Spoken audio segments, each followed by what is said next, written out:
తెలుగుదేశం శాసనసభ్యులందరం కూడా 5 నిమిషాలు తక్కువ 9కి వచ్చి సభలు 9 గంటలు జరపాలని చెప్పి నోటీస్ ఇచ్చారు కాబట్టి మేము 5 నిమిషాలు తక్కువ 9కే వచ్చాం. ఇప్పుడు 9:10 నిమిషాలు అయింది. శాసనసభ కనీసం బెల్ల కొట్టలేదు. ఎందుకు కొట్టలేదంటే లోపల వైసీపీకి చెందినటువంటి 3 శాసనసభ్యులు ఉన్నారు. అంటే ఈ ముఖ్యమంత్రి మీద, ఈ ప్రభుత్వం మీద వైసీపీ శాసనసభ్యుడికి ఏం నమ్మకం ఉందో ఈ రోజు ఈ శాసనసభ సాక్షిగా ఈ రోజు తెలిసింది. ఏది ఏమైనా సరే ప్రజాస్వామ్యాన్ని నమ్మినటువంటి వ్యక్తులుగా శాసనసభలో మాకు ఏ అవకాశాలు ఇవ్వకుండా, ప్రజా సమస్యలు లేవనెత్తకుండా, మమ్మల్ని ఎన్ని అవమానాలకు గురి చేసిన ప్రజల గురించి శాసనసభకు వచ్చి మా బాధ్యతని మేము నిర్వహిస్తున్నాం.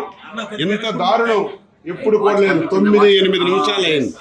ఇంత దారుణం ఏది ఏమైనా సరే ఈ 5 సంవత్సరాలు ఈ శాసనసభలో ఈ రాష్ట్రానికి ఉపయోగపడినటువంటి ఒక్క చట్టం కూడా చేయలేదు. ఈ శాసనసభలో ఏ చట్టం చేసినా సరే ఈ రాష్ట్ర వినాశనానికి దారితీసిన చట్టాలే చేశారు. అందుకే ఈరోజు ఈ విషయాలన్నీ ప్రజలకు తెలియజేస్తున్నాం. దయ ఉంచి ప్రజలారా ప్రతి ఒక్కరు ఆలోచించండి.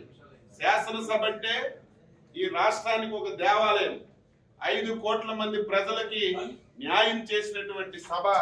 ఈ సభని ఇంత దారుణంగా తయారు చేశారు.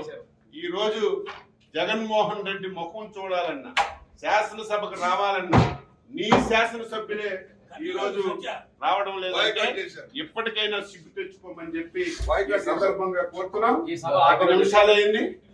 మేము ప్రజాస్వామ్యాన్ని నమ్మిన వాళ్ళగా శాసనసభని గౌరవించాలని 5 నిమిషాల తక్కువ 9కి వస్తే నీ అధికార పార్టీ సభ్యులు ఒక్కరు కూడా రాలేదంటే బుద్ధి తెచ్చుకో జగన్మోహన్ రెడ్డి అని చెప్పి